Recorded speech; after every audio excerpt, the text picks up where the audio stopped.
온천지 만물을 창조하시고 주관하신 하나님 아버지, 주님의 다스리심과 섭리 속에서 저희들이 이 세상 속에서 하나님의 풍성한 은혜를 누리게 하시니 진심으로 감사를 드립니다.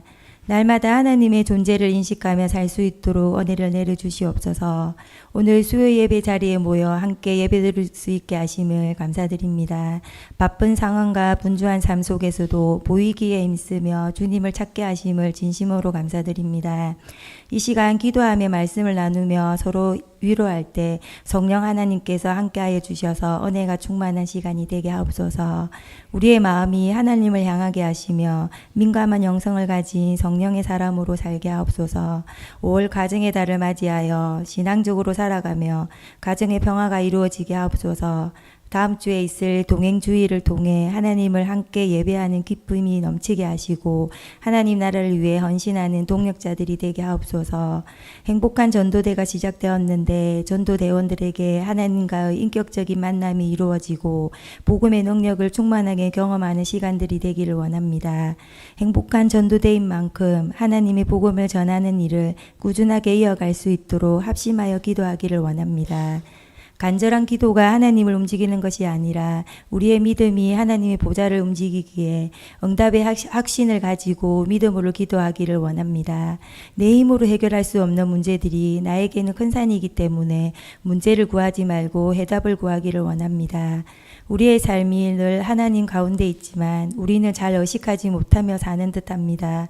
하나님께서 늘 감동을 주시고 온전히 깨달으며 은혜의 자리에 나아가는 심령이 되게 하옵소서.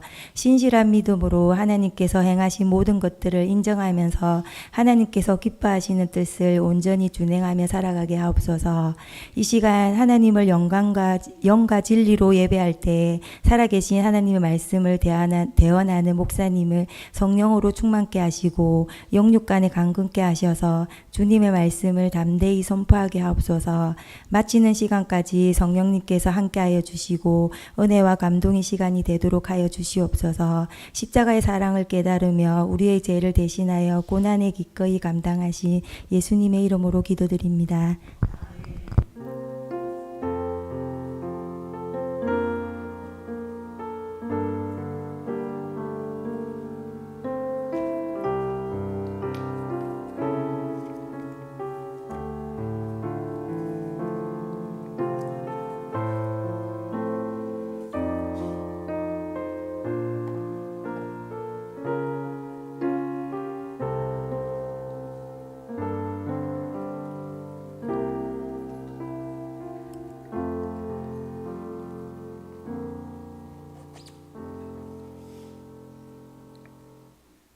하나님 말씀 신명기 2장 23절에서 31절입니다. 구약성경 263쪽입니다. 신명기 2장 23절에서 31절까지 말씀 한 절씩 교독하겠습니다. 또 갑돌에서 나온 갑돌 사람이 가사까지 각 촌에 거주하는 아위 사람을 멸하고 그들을 대신하여 거기에 거주하였느니라.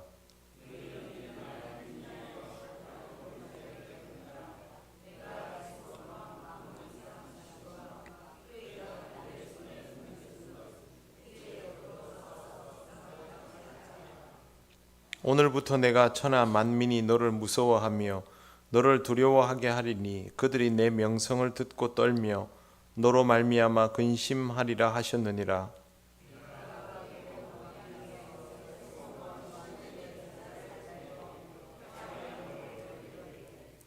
나를 내 땅으로 통과하게 하라. 내가 큰 길로만 행하고 좌로나 우로나 치우치지 아니하리라.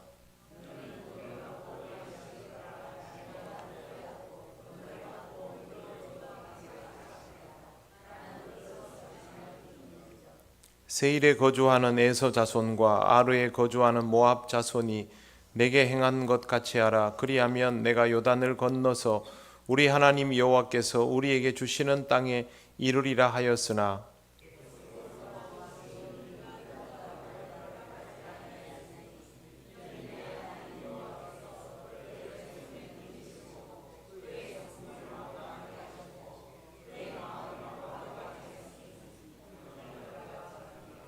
같이 읽겠습니다.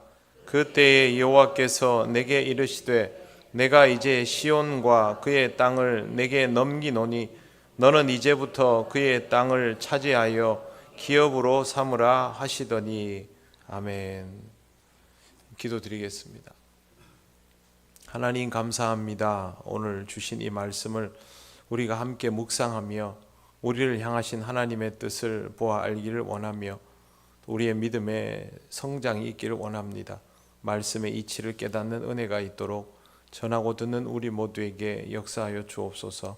예수님 이름으로 기도드립니다. 아멘. 네, 옆에 분들 반갑습니다. 인사하시겠습니다.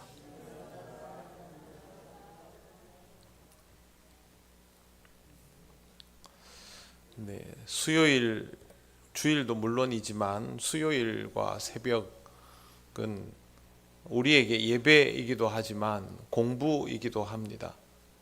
공부를 해야만 신앙생활의 성장을 이룰 수 있기 때문에 여러분들이 교회에 오시면 그런 마음, 내가 배우고 익히겠다라는 마음을 가지시기를 바라고, 금요일은 그냥 공부가 아니고 기도 공부하는 날이라고 생각을 하십시오. 우리의 감정을 따라서 하는 거 아닙니다. 신앙생활은 감정이 아니라 의지와 영적인 그 신령함, 그리고 냉정한 이성을 가지고 감정의 영역들을 채워 나가야만 건강한 신앙생활을 할 수 있다는 것을 기억을 잘 하시기 바랍니다. 23절 말씀에 보면 갑돌에서 나온 갑돌 사람이라는 표현이 나옵니다. 갑돌이라고 하는 것은 우리말식 표현이고 원래는 카프토림입니다. 카프토림은 지중해 지역에 있는 크레테 섬을 뜻합니다. 지도를 한번 띄워 주시겠습니까?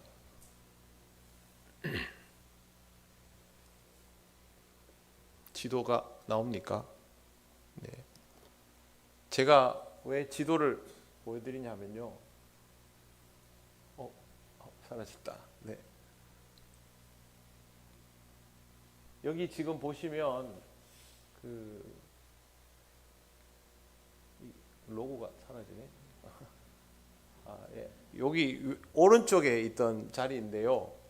지도가 나오면 한번 말씀드릴게요. 지중해 지역에 그 여행을 가보신 분들도 있겠지만 그렇지 않은 분들도 있을 텐데 연두색이 그리스입니다. 그대로. 네. 터치죠. 죄송합니다. 제가 오랜만에 쓰니까 또 까먹어가지고 점점 옛날 사람이 돼가는 것 같은데, 지도에 보면 연두색이 나오는데요.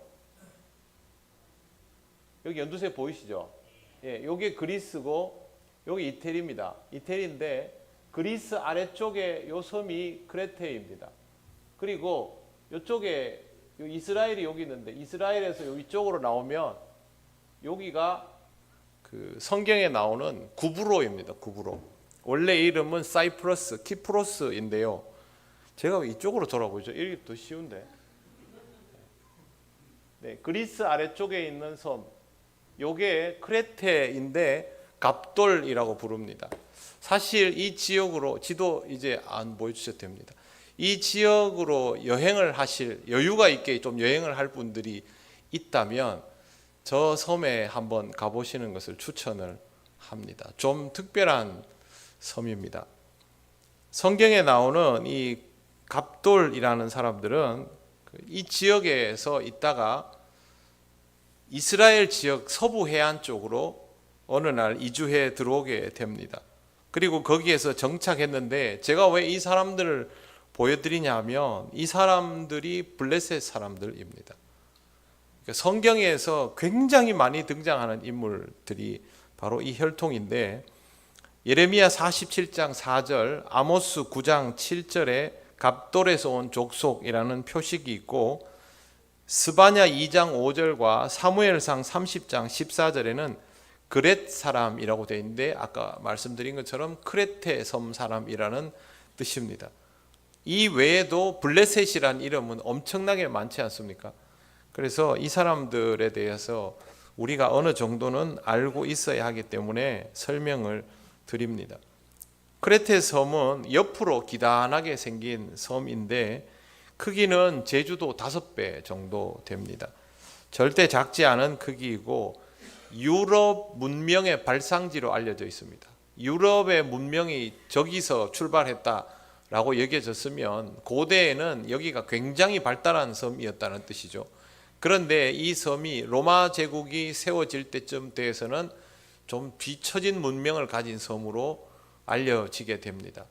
근데 그보다 훨씬 먼저 문명이 발달했다니까 그 발달한 문명을 가지고 가나안 땅 서부 해안으로 들어왔으니까 가나안 땅 서부 해안에서 만났던 다른 민족들은 굉장히 발달한 문명을 가진 크레테인들과 마주치게 된 것이죠. 문명이 발달했다는 말은 그냥 문화 예술적인 발달만 있었다는 것이 아니고 농사의 기술에 대한 발달도 당연히 있었을 것이고 무기에 대한 진보도 이루고 있는 상태였다고 보아야 합니다. 실제로 성경에 보면 이스라엘 사람들이 블레셋과의 전쟁에서 곤욕을 치르지 않습니까? 냉정하게 말하면 이스라엘이 블레셋을 만나면 이긴 것보다 진 게 훨씬 많습니다. 그러니까 그냥 실력 차이로 하면 블레셋에게 열세인 경우들이 많았던 거죠. 근데 실제로 지도상에 보면 블레셋이 점령했던 지역이 굉장히 크냐? 아닙니다. 가나안에 보면 대표적인 도시 5개 있죠. 가사, 가드, 아스글론, 에글론 뭐 이런 도시. 그 지역이 블레셋 영토입니다. 영토도 크지도 않았는데 이스라엘을 마음껏 공격하고 거의 식민 통치하듯이 주무르기도 하고 했던 사람들이 바로 블레셋입니다. 그렇기 때문에 이 크레테 사람들이 가지고 있었던 문명의 위력은 결코 작지 않다라고 보아야만 합니다. 크레테 사람들은 파란만장한 역사를 가지고 있습니다. 로마에게 넘어갔다가 동로마 제국에 소속이 되었다가 아랍인들, 이슬람 사람의 통치 아래 있다가 다시 동로마 제국의 손에 들어왔다가 이태리 베네치아 공화국의 통치 아래 들어갔다가 오스만 투르크의 통치 아래 들어갔다가 나와서 크레테 자치국으로 있다가 그리스와 통합국가가 됩니다. 땅덩어리가 크다 보니까 그냥 복속시키는 것이 아니라 서로 합쳐지는 형태로 통합국가가 되어서 지금까지 내려오고 있습니다. 별명이요, 동지중해의 항공모함입니다. 왜 항공모함이냐 하면 전쟁이 너무 많이 일어난다고 해서 그렇게 부릅니다. 아마 이런 위험성을 피해서 이 가나안 서쪽으로 이주해 왔는지도 모릅니다.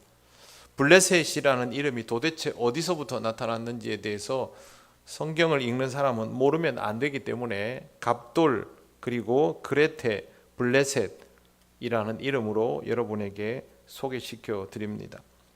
그 다음 24절 말씀을 보시면 너희는 일어나 행진하여 아르논 골짜기를 건너라. 내가 헤스본 왕 아모리 사람 시온과 그의 땅을 내 손에 넘겼은즉 이제 더불어 싸워서 그 땅을 차지하라 라고 되어 있습니다. 우리말 성경으로는 잘 보이지 않지만 히브리어 성경으로는 서두에 3개의 명령형 동사가 이어집니다. 즉 명령, 명령, 명령 이렇게 되어 있다는 뜻이죠. 이 3개의 명령을 번역하면 일어나라, 그 다음에 거두라, 장막을 거두라, 그리고 통과하여 나가라 라는 명령으로 되어 있습니다. 명령이 3개가 들어있는 것은 하나님의 강한 의지를 그대로 반영하고 있는 것이다 라고 이해하면 되겠습니다. 이스라엘 백성에게 하나님께서 주저하지 말고 즉각적으로 반응하여 행동하라 라고 하시는 것입니다. 군대에 다녀온 사람들은 그 군대에서 비상을 걸었던 경험을 다 가지고 있을 겁니다. 군대는 비상이 걸리면 1시간 안에 부대원 전체가 모든 짐을 꾸려서 부대 밖으로 나가는 훈련을 합니다. 1시간 안에 400명 정도의 부대원이 군부대에 있는 모든 장비를 챙겨서 쓸만한 건 하나도 안 남겨두고 빠져나가는다는 건 결코 쉬운 일이 아닙니다. 그런데 그걸 하기 위해서 계속 훈련을 받으면 정말 1시간 안에 부대가 싹 비워집니다. 지금 이스라엘에게 하나님이 요구하시는 것은 이를테면 그런 겁니다. 보따리 싸서 가자. 그러면 이스라엘은 두말하지 않고 보따리 싸서 이동을 하기 시작하는 것이죠. 이것은 하나님 앞에서 패역했던 이전 세대와는 완전히 다른 모습을 요구하시는 것입니다. 하나님께서 새로운 세대에게 새로운 땅을 기업으로 주시기 위해서 옛 생활을 상징하는 장막을 거두고 새 땅으로 들어가라고 명령하시는 것입니다. 이스라엘에게 있어서 가장 중요한 것은 이스라엘의 생존이 아니라 하나님의 명령입니다. 우리가 생각하기에 이스라엘 자체에게 제일 중요한 것은 이스라엘의 생존 아니겠습니까? 그런데 그 생존이 하나님의 명령에 완전히 달려있기 때문에 이스라엘에게 제일 중요한 것은 하나님의 명령인 것이죠. 군인에게 제일 중요한 것이 명령이라는 것과 같은 맥락이라고 할 수 있습니다. 하나님이 멈추게 하시면 멈추고 가라 하면 갈 수 있는 상태가 되어야 하는 것입니다. 멈추게 하시면 멈추고 가라면 가고 순종을 요구하시는 것이죠. 하나님은 이 순종함을 통하여 이스라엘이 하나님의 말씀에 대한 의존도가 높아지도록 훈련시키셨습니다. 이러한 것들이 온전히 이루어지게 되면 이스라엘은 그대로 말씀에 의지하여라는 태도를 가지게 되는 것입니다. 하나님께서 이스라엘에게 요구하시는 것은 말씀에 의지하여입니다. 매우 자연스럽게 하나님께서 무엇을 말씀하시면 거기에 토달지 않고 그걸 그대로 실천에 옮길 수 있는 백성이 되기를 원하시는 것입니다. 하나님이 왜 이걸 원하실까요? 우리도 신앙생활에서 순종이 제일 중요하다라는 것을 머리로는 알고 있지 않습니까? 쉽게 되지는 않는데요. 하나님이 왜 순종을 요구하실까? 이스라엘에게 순종을 요구하시는 하나님이 하시는 말씀이 25절에 나옵니다. 25절을 보십시오. 같이 읽겠습니다. 시작. 오늘부터 내가 천하 만민이 너를 무서워하며 너를 두려워하게 하리니 그들이 내 명성을 듣고 떨며 너로 말미암아 근심하리라 하셨느니라. 아멘. 하나님께서 이스라엘에게 순종을 요구하시는 이유는 이스라엘의 위상이 달라지도록 만들기 위해서입니다. 이스라엘의 위상은 자신들의 역량으로 달라지는 것이 아니라 하나님의 권능에 의해서 달라지기 때문에 순종을 요구하시는 것입니다. 이스라엘의 위상이 자신들의 역량으로 달라지는 것이면 순종이 아니라 능동을 요구하시겠죠. 그러나 이스라엘의 능력으로는 그렇게 할 수 없습니다.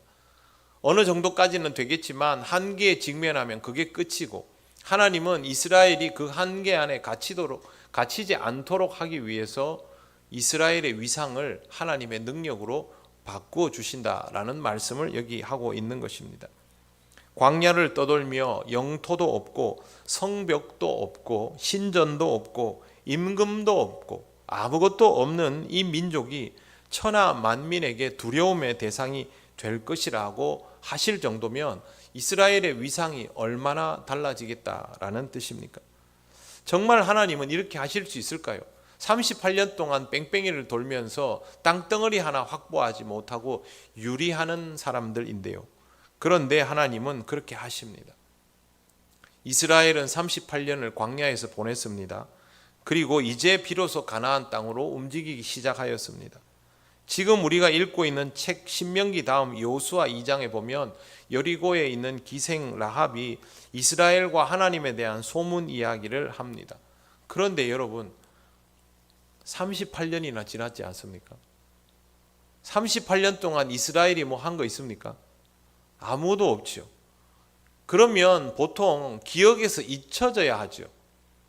가나안의 진격에서 전쟁을 몇 번 해보니까 대단하더라. 그것도 아니지 않습니까? 제대로 된 전쟁을 한 적도 없고 뺑뺑이를 돌고 있을 뿐이면 38년이면 뇌리에서 사라져야 하는데 뇌리에서 사라지지 않고 이렇게 여리고에 있는 한 여인에게까지도 소문이 가 있는 상태가 되었습니다. 물론 이 당시에 모든 사람들이 이 소문을 그대로 받아들이고 두려워 떨었던 것은 아닐 수 있습니다. 그러나 여리고를 함락하고 나서부터는 정말 이스라엘에 대한 인식이 달라지기 시작합니다. 하나님의 말씀처럼 가나안에 있는 주변 국가들이 두려워하는 민족이 되어가는 것입니다. 또 한 가지 특별한 것은 가나안에 있는 모든 국가들은 이 당시에는 사실상 도시 국가들입니다. 도시 국가의 연맹체로 되어 있는 것이죠. 지금과 같은 아니면 고려나 조선 시대에 볼 수 있는 거대한 국가 안에 각각의 성읍이 있고 중앙행정부가 있는 정도면 모르겠지만 이 시대는 그게 아니고 성 하나가 국가 하나였습니다. 그게 동맹을 이루고 있는데 거대한 집단이 무기는 별것도 없지만 이렇게 물이 들어오면서 땅 따먹게 하듯이 쓱 밀고 올라오는데 이 사람들이 여리고를 그냥 생각보다 너무 쉽게 함락시켜 버렸던 것이죠. 전쟁도 없이. 그리고 하나님에 대한 소문은 여전히 유효하지 않습니까? 그래서 가나안 사람들에게 이스라엘 민족은 두려움의 대상이 되기 시작하는 것입니다. 이스라엘이 이 전쟁에서 승리하면서 자신들이 전투적으로 보였던 성과가 있습니까? 전혀 없습니다. 이것은 그들의 능력이 대단해서가 아니라 그들의 순종에 대한 하나님의 약속을 하나님께서 이루셨기 때문입니다. 위상이 달라지는 것은 민족만 그런 것이 아니고 개인도 마찬가지입니다. 하나님은 성경에 보면 많은 사람들을 그렇게 바꾸어 놓으셨습니다. 소년 다윗을 이스라엘의 용사로 하나님이 쓰시고자 하는 임금으로 만드셨습니다. 인신매매로 팔려진 요셉을 애굽의 총리로 만드셔서 애굽을 지키고 살리게 하시고 이스라엘 민족을 영도하게 하시고 많은 사람을 굶어 죽는 일에서 벗어나게 해 주셨습니다. 하나님이 하신 일이죠. 성경 안과 밖에 이런 역사는 수도 없이 많습니다. 이것이 말씀에 순종하는 사람이 가지게 되는 위력입니다. 말씀에 순종하면 내 마음대로 할 수 없기 때문에 나의 위력이 사라지는 것이 아니냐라는 생각을 할 수 있지만 그렇지 않습니다. 나하고는 비교할 수 없는 놀라운 위력과 능력을 가지신 하나님 아버지께서 나 대신 일하는 것이기 때문에 말씀에 순종하는 것은 내 위력이 떨어지는 일이 아닙니다. 내 위력 없이도 내 위상이 올라가는 일이 바로 순종의 결과인 것이죠. 하나님은 약속하시고 그 약속을 지키시는 신실한 분입니다. 그렇기 때문에 우리는 말씀에 의지하여 살아가는 것이 훈련이 되어야 합니다. 말씀에 의지하는 것은 하나님의 인도하심 아래에서 살아가는 것이고 하나님의 권능을 힘입는 일입니다. 그러므로 언제나 하나님의 말씀에 순종하는 태도를 유지하시기를 바랍니다. 하나님을 사랑하는 일, 하나님께 순종하는 일을 어떻게 하면 잘할 수 있을까? C.S. 루이스라는 사람은 이렇게 팁을 줍니다. 처음부터 뭘 대단한 걸 하려 하지 말고 굉장히 사소해 보이고 간단해 보이는 일부터 해보라고 합니다. 그걸 하면서 적응할 수 있어야 한다는 것이죠. 하나님 앞에 순종하는 일을 내 인생을 결단하고 결심하는 일부터 하려고 하지 마십시오. 그냥 아주 사소한 것, 지금 여러분들이 이렇게 하시는 것처럼 수요일날 예배에 나오는 것, 매일 성경을 읽고 기도하는 것, 시간이 나면 1분이라도 기도하는 것, 어떤 상황이 다가오면 내 스스로에게 신앙적으로 생각해라 라고 한마디 던져주는 것, 이런 것들이 아주 짧고 간단해 보여도 이게 하나님께 순종하는 훈련입니다. 내가 납득할 수 없는 상황을 맞이하면 또 생각지 못했던 이야기들을 듣게 되면 그때 스스로에게 신앙적으로 생각해라. 그거 한마디가 훈련의 출발입니다. 이런 것부터 해보시기 바랍니다. 이런 것이 되지 않는 상태에서 어떻게 갑자기 하나님 앞에 하나님 내 인생을 하나님께 맡깁니다. 앞으로 나의 모든 것은 하나님의 것입니다. 백날 해보십시오. 그게 되는 거 안 됩니다. 아주 사소한 것도 못하는데 사소한 것부터 해보시기 바랍니다. 순종은 훈련입니다. 순종은 내 믿음이 대단해져서 하는 게 아니고요. 순종은 작은 것부터 따르는 훈련이 되어 있는 사람이 다른 것들도 훈련할 수 있게 됩니다. 그렇기 때문에 하나님이 이스라엘을 그렇게 훈련시킨 것이고 우리도 그런 훈련의 삶을 살아가는 것을 당연하게 받아들여야 합니다. 여러분의 삶 속에서 하나님이 요구하시는 상황이 있을 것이고 하나님이 읽게 하시고 듣게 하시는 말씀이 있을 것입니다. 그것들을 대할 때마다 하나님이 나를 훈련시키시는구나, 하나님이 내게 순종을 요구하시는구나 라는 마음가짐으로 그렇게 순종을 훈련하시기를 바랍니다.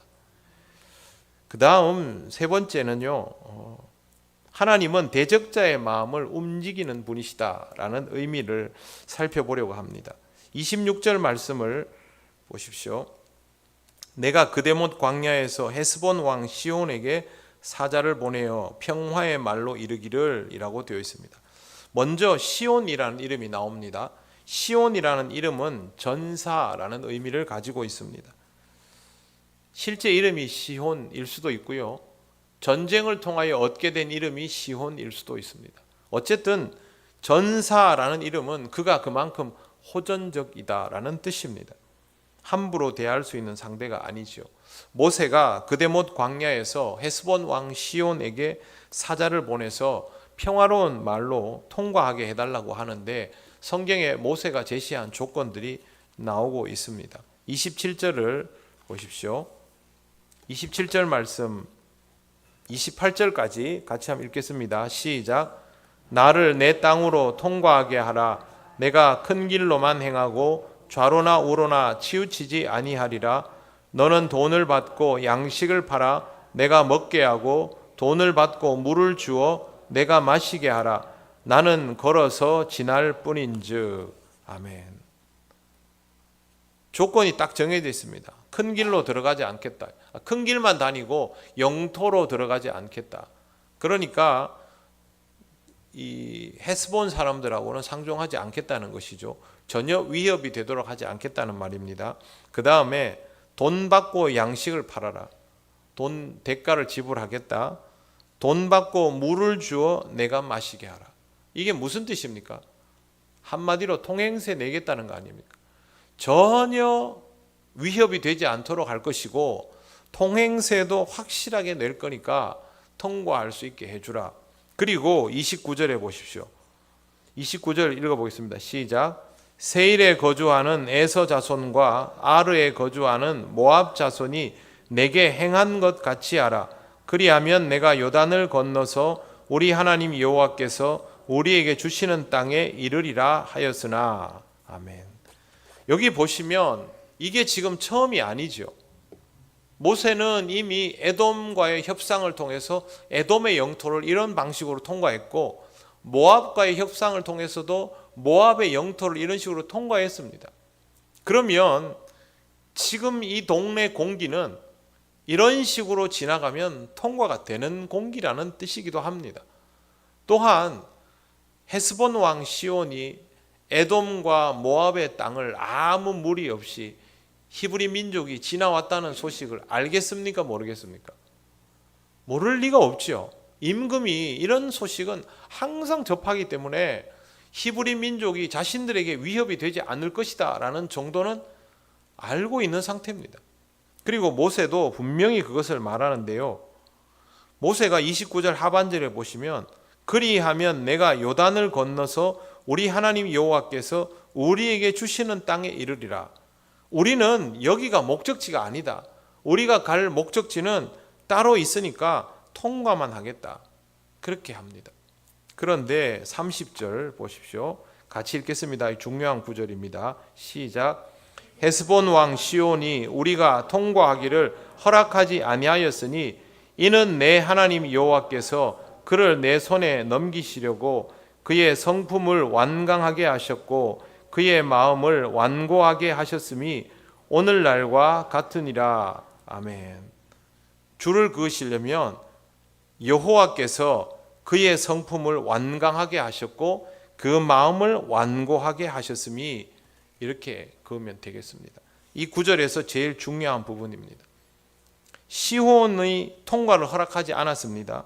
그런데 모세는 이 부분에 대하여 회고하며 말하기를 뭐라고 하냐 하면 하나님이 그를 완강하게 하셨고 그의 마음을 완고하게 하셨다라고 말하고 있습니다. 어디서 많이 본 것 같지 않습니까? 여호와께서 바로의 마음을 강팍하게 하사, 똑같은 것이죠. 모세가 이렇게 판단할 수 있었던 이유는 그에게 이미 이와 같은 경험이 있기 때문입니다. 모세가 이렇게 반응할 수 있었던 가장 결정적인 이유는 모세가 하나님의 전적인 주권을 신뢰하는 사람이기 때문에 그렇습니다. 실제로 하나님께서 모세에게 내가 바로의 마음을 이렇게 한다라고 얘기할 수도 있겠지만 하지 않을 수도 있습니다. 그러나 모세는 다 그렇게 받아들이는 사람인 것이죠. 상황이 어떻게 돌아가든 모든 상황에 하나님의 주권적인 통치가 있다라고 받아들이는 사람이 모세였던 것입니다. 이런 태도는 굉장히 중요합니다. 내가 하나님의 역사 속에서 살아간다라는 것과 나와 마주대하는 모든 상황과 내가 만나게 되는 모든 사람들이 하나님의 실질적인 통치 아래에서 살아가고 있다라고 받아들이는 것은 차이가 엄청나게 크죠. 더군다나 지금 대적하고 있는 사람이지 않습니까? 그러면 헤스본 왕 시온은 자신이 히브리 민족을 통과하게 하지 않겠다라고 결정한 것에 대해서 누가 나를 그렇게 결정하도록 이끌었다라고 생각할까요? 오롯이 자신의 결정이라고 생각할까요? 자신의 결정이라고 생각하죠. 하나님 생각도 하지 않겠죠. 그런데 이 일을 주도하시는 이는 하나님이십니다. 이것이 모세의 고백이고, 이 고백은 모세가 출애굽의 과정을 겪고 나서 가지게 된 신앙적인 경험입니다. 그러니까 단순한 판단이 아니었던 것이죠. 하나님은 이 상황만 그렇게 하시는 분이 아닙니다. 하나님은 모든 상황을 주재하시는 분입니다. 하나님은 우리가 외형적으로 쉽게 받아들일 수 있는 상황뿐만 아니라 그렇게 받아들일 수 없는 상황에서도 역사하시고 내면적으로도 역사하시는 분입니다. 하나님은 내 마음에 영향을 미치실 뿐만 아니라 다른 사람의 마음에도 영향을 미치십니다. 하나님이 나를 연단하게 하시려고 다른 사람의 마음을 강팍하게 해서 그 사람으로 하여금 나를 힘들게 하실 수 있다는 겁니다. 그 사람이 나빠서만이 아니라 하나님이 그렇게 작용하실 수 있다라는 것이 지금 모세가 하고 있는 말입니다. 나에게 호의적인 사람에게도 영향을 미치시지만 내게 적대적인 사람의 마음에도 영향을 미치시는데 중요한 것은 조종하시는 게 아닙니다. 우리는 하나님이 바로의 마음을 강팍하게 하셨다, 시온의 마음을 완강하게 하셨다 이러면 조종하는 것으로 해석하려 듭니다만 그게 아닙니다. 완강하게는 단호하게 하셨다라는 뜻인데요. 여기서 중요한 건 대상이 어떤 사람인가입니다. 시온이 어떤 사람인가, 바로가 어떤 사람인가, 그게 중요합니다. 그가 의로운 사람이면 완강하게 하셔도 의로움의 길을 가려고 할 것입니다. 의인은 고난을 받아도 하나님의 뜻을 쉽게 떠나지 않고 하나님의 그 섭리 아래에서 버티려 들고 하나님의 뜻을 받아들이려 하는 경향을 보입니다. 헤아려 보려 하지요. 다윗도 어땠습니까? 다윗이 겪었던 그 수많은 환난과 질고 속에서 다윗은 하나님을 더 찾고 또 찾지 않습니까? 욥기에서의 가르침도 똑같은 의미를 가지고 있지요. 그래서 의로운 사람은 누군가를 완강하게 하셔서 그를 괴롭게 할지라도 그 사람은 쉽게 하나님을 떠나거나 하나님의 뜻에 위배되는 행동을 잘 하지 않습니다. 대신에 악인은 고난을 경험하면 할수록 더 악랄하게 되고 그것이 자신이 악랄해도 되는 이유로 삼으며 정당화시킵니다. 또 하나님은 사람에게 양심이라는 것을 주셨습니다. 양심은 일종의 안전장치와도 같은 것이죠. 죄와 악에 젖어 있는 사람은 양심의 역할이 점점 녹아지게 되어 있습니다. 이런 사람은 하나님께서 마음을 완고하게 하시면 효과가 바로 드러납니다. 하나님이 똑같은 정도의 무언가를 작용하셨습니다. 그러면 이 사람이 바로이고 시온이면 이렇게 반응합니다. 그런데 이 사람이 다윗이고 욥이면 어떻게 반응할까요? 다르다는 것이죠. 하나님이 그 사람을 조종하는 것이면 그 대상이 누구이든지 간에 결과는 똑같겠지만 하나님은 인간을 조종하시지 않습니다. 인간의 자유의지를 존중해 주셨기 때문에 우리가 선악과도 먹게 된 것이죠. 마찬가지로 하나님이 바로의 마음을 강팍하게 하셨다 할지라도 그가 욥 같은 인물이면 그렇게 반응하지 않지만 하나님을 알지도 않고 알려 하지도 않고 신뢰하지도 않고 적대적으로 바라보는 바로 같은 인물은, 그리고 전사로 살아오면서 자신만을 신뢰했을 것 같은 이 시온 같은 인물은 하나님께서 그를 강팍하게 하면 기다렸다는 듯이 이런 반응을 보인다는 것이죠. 여러분은 어떤 사람입니까? 하나님께서 여러분에게 완고하게 함을 선사하시면 여러분은 그 완고함을 통하여 악함이 증폭되는 사람입니까? 아니면 그것을 통하여 욥이나 다윗처럼 하나님 앞으로 더 나아가려 하는 사람입니까? 우리가 어떤 사람인지를 여기서 돌아보아야 하는 것이죠. 강팍하게 한다는 말은 조종하는 것이 아닙니다. 하나님이 우리에게 양심을 주시는 이유는 그 양심을 통하여 우리 스스로 그 과정을 감당해 볼 수 있도록 하기 위해서입니다. 조금의 양심이라도 있다면 우리는 죄와 악에 대하여 힘겨워하고 그 문제를 해결하기 위해서 하나님을 찾도록 되어 있습니다. 하나님은 모든 것을 합력하여 선을 이루시는 분입니다. 그래서 선을 이루시기 위해서 우리가 이해하는 것보다 더 넓은 지경을 통하여 다양한 방식으로 역사하신다는 것도 잊지 말아야 합니다. 선으로 선을 이루시기도 하고 악을 통하여 선을 더욱 선명히 드러내기도 하시고 악으로 악을 제하기도 하시고 선으로 악을 이기게도 하십니다. 그러니 하나님은 완고하게 하실 수도 있고 너그럽게 하실 수도 있는 것입니다. 하나님은 얼마든지 사람의 마음을 완고하게도 너그럽게도 하실 수 있는 분이기 때문에 여기에서 하나님을 의식하는 것을 통하여 우리에게 가지고 있는 하나님의 형상됨을 회복해 나갈 수도 있습니다. 조금의 양심이라도 있다면 하나님의 섭리 속에서 나는 내 자신을 지킬 수 있습니다. 양심도 하나님이 만들어 주신 것이기 때문이죠. 그러므로 항상 내게 다가오는 삶의 흐름 앞에서 하나님이 주신 그 최소한의 것을 지켜 나가시기를 바랍니다. 완고하게 될 만한 조건들을 기다렸다는 듯이 받아들이지 마십시오. 예전에 제가 부목사로 사역하는 교회에서 보았던 충격적인 일이 뭐냐 하면요, 상대방이 나에게 위협을 하거나 가해를 하면 기다렸다는 듯이 똑같은 방식으로 응대하는 것이었습니다. 그러니까 누군가가 내게 불의와 불법을 행하면 내가 저 사람에게 불의와 불법을 행할 수 있는 명분이 생겼다고 받아들이는 것이죠. 하나님의 주권을 그대로 설명해서 도입하자면 하나님은 그들의 마음을 강팍하게 하셨을 것입니다. 그런데 그들은 기다렸다는 듯이 그 강팍함을 드러내버리게 된 것이죠. 시온이 그렇게 하는 것은 하나님을 모르는 사람이니까 라고 할 수 있겠지만 적어도 신앙생활을 몇십 년 동안 하면서 하나님의 성품이 어떠하다는 것을 아는 사람은, 모든 것이 합력하여 선을 이룬다는 것을 아는 사람은, 욥기를 한 번이라도 읽어본 사람은 그렇게 반응해서는 안 됩니다. 그것이 내가 다른 사람과 똑같이 본전을 드러낼 만한 이유라고 받아들여서는 안 되는 것이죠. 가장 좋은 것은 모세처럼 하나님을 의식하고 하나님을 바라고 하나님께 순종하는 훈련이 되어 있는 것입니다. 모세는 너무도 당연하다는 듯이 여호와께서 바로의 마음을 강팍하게 하시고 여호와께서 시온의 마음을 완고하게 하시고 이렇게 반응하지 않습니까? 여러분, 우리가 경험하는 모든 것들의 이면에 하나님의 역사하심이 있다는 것을 꼭 기억하시기 바랍니다.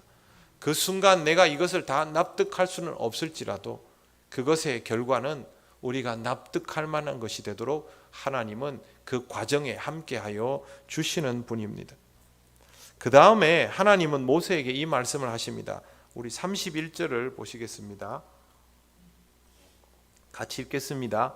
그때에 여호와께서 내게 이르시되 내가 이제 시온과 그의 땅을 내게 넘기노니 너는 이제부터 그의 땅을 차지하여 기업으로 삼으라 하시더니 아멘.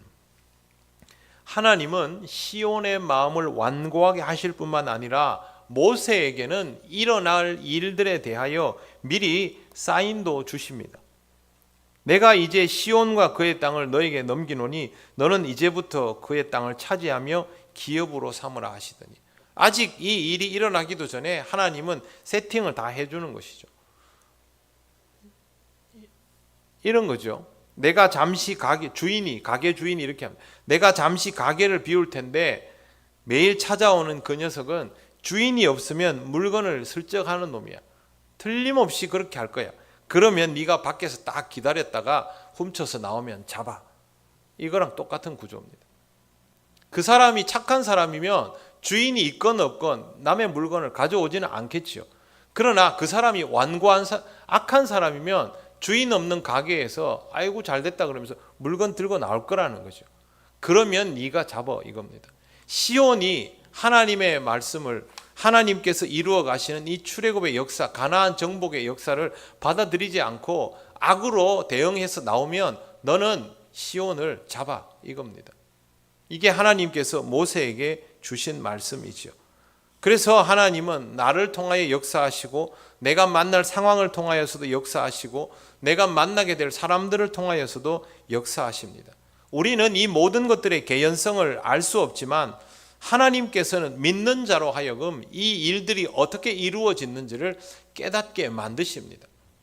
과정 속에서 우리가 이걸 다 알면 우리가 사람입니까? 신이지. 절대 알 수 없습니다. 그럼에도 불구하고 우리는 이 과정을 견딜 수 있습니다. 왜? 우리에게는 믿음이 있지 않습니까? 하나님이 그동안 해오신 일들에 대한 신뢰가 있기 때문에 이 과정을 감당해 나갈 수 있게 되는 것이죠. 여러분이 신앙으로 살아가게 된 것은 여러분의 믿음이 대단해서입니까? 아니죠. 여러분의 작은 믿음에 하나님께서 함께해 주셨기 때문에 그 결과물을 통하여 깨닫게 되었기 때문에 지금 살아가고 있는 이 순간 속에서도 내가 이 모든 상황의 개연성을 다 알지는 못하지만 하나님이 오늘 모든 것들에 대한 결론을 소유하신다라는 믿음을 가지고 오늘을 살아가고 있는 것 아닙니까? 그 믿음이 중요하다는 뜻입니다. 모세는 이런 방식의 삶에 매우 익숙해져 있고 훈련되어 있었고 하나님은 이스라엘 전체에게 이와 같은 방식의 삶을 살아가도록 요구하시는 것입니다. 이런 훈련이 되어 있으면 두려워할 것이 별로 없습니다. 믿음직한 하나님이 함께 하시기 때문입니다. 하나님의 역사에 적응이 되려면 이런 신앙적 훈련, 영적인 훈련이 잘 이루어져 있어야 합니다. 믿음의 대가 깊어지는 것이 어떤 의미냐 하면요, 이런 경험치가 쌓이는 것입니다. 뿌리가, 나무가 계속 자라면 위로도 크지만 뿌리도 벌어지죠. 눈에 보이는 나무의 크기와 상관없이 밑에 깔려있는 그 뿌리의 크기는 엄청납니다. 오래 묵은 나무들의 밑둥은요, 상상하는 것 이상으로 넓게 뻗어 있습니다. 그렇게 뻗어 있는 뿌리가 이 나무를 버텨내는 것이죠. 신앙에 있어서 경험치는 이 든든한 밑둥과 뿌리 같은 것입니다. 지금 내가 하나님 앞에서 믿음으로 살아가면서 하나님에 대한 신뢰감을 가지고 있으면 내 자녀는 내가 믿음으로 살아가고 있는 모습을 보게 되는 것이고 그 토대 위에서 또 믿음을 쌓아가게 됩니다. 이게 한 대, 두 대, 세 대, 네 대를 넘어가기 시작하면 뿌리 깊은 나무가 되는 것이죠. 하나님께서 이스라엘 백성에게 말씀하시는 것은 그것입니다. 사랑하는 성도 여러분, 여러분의 가정이 뿌리 깊은 나무 같은 그런 미래를 소유하게 되시길 바랍니다. 그걸 위해서 여러분이 지금 믿음의 조상으로 살아가셔야 합니다. 하나님께서 역사하시는 것을 우리가 다 헤아릴 수 없지만 이것을 통하여 하나님에 대하여 더 신뢰할 수 있는 길로 나아가게 된다는 것을 꼭 기대하시고 그렇게 믿음으로 살아가시기를 바랍니다. 기도드리겠습니다. 우리가 꼭 기억해야 될 거 있습니다.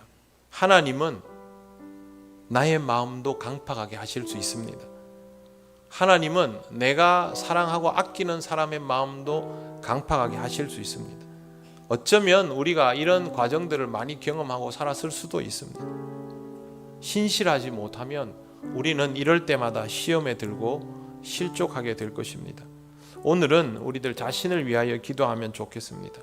하나님, 하나님의 주권적인 섭리가 시험과 실족함이 아니라 은혜요 도움인 것을, 또 내게는 연단이 되는 것을 깨닫는 신앙의 삶이 될 수 있도록 인도하여 주시옵소서. 다 같이 기도드리겠습니다. 아버지 하나님, 은혜를 감사합니다.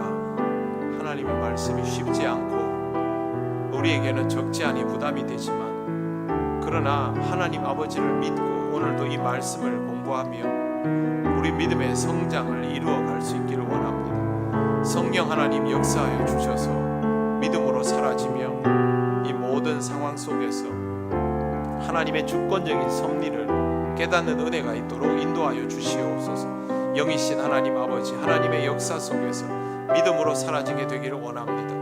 모든 과정 속에서 흔들리지 않는 믿음으로 살게 하시고 시험과 실족함이 아니라 연단받고 성장하는 신앙이 되게 하셔서 우리 모든 성도들의 가정에 믿음의 뿌리가 든든히 깊게 내려질 수 있도록 인도하여 주시옵소서. 성령님의 역사하심을, 성령님의 함께하심을 원합니다. 우리의 모든 것들을 지탱하여 주셔서 하나님이 원하시는 그 모습대로 영적인 성장을 이루게 하옵소서.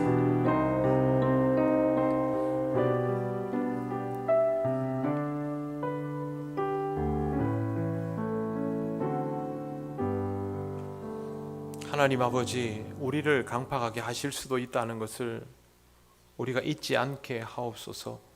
우리를 위하여 여러 가지 역사를 하실 수 있다는 것을 의식하며 살아갈 수 있기를 원합니다. 하나님 주시는 모든 상황이 우리에게 시험과 실족함의 이유가 되지 않게 하시고 연단받으며 은혜로 나아가는 기회가 되게 하여 주시옵소서. 하나님, 우리의 믿음을 지켜 주시옵소서.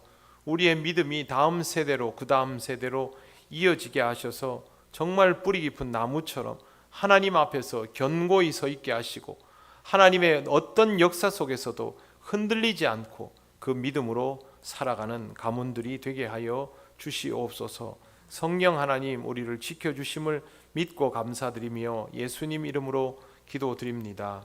아멘.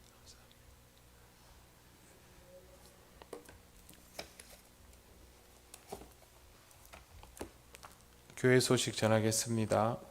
다가오는 주일은 동행주일 예배로 드려집니다.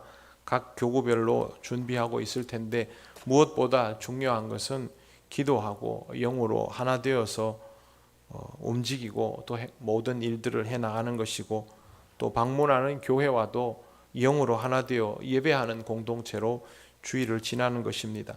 모든 일들이 주님 뜻 안에서 원만하게 잘 진행될 수 있도록 온전히 하나님 은혜 가운데 예배하는 주일이 될 수 있도록 여러분 기도하시고 또 준비하고 수고하는 모든 손길들 축복하며 동력해 나가시기를 바랍니다. 교회 학교는 부모와 교사를 따라서 동행교회 예배를 드리시면 되고요.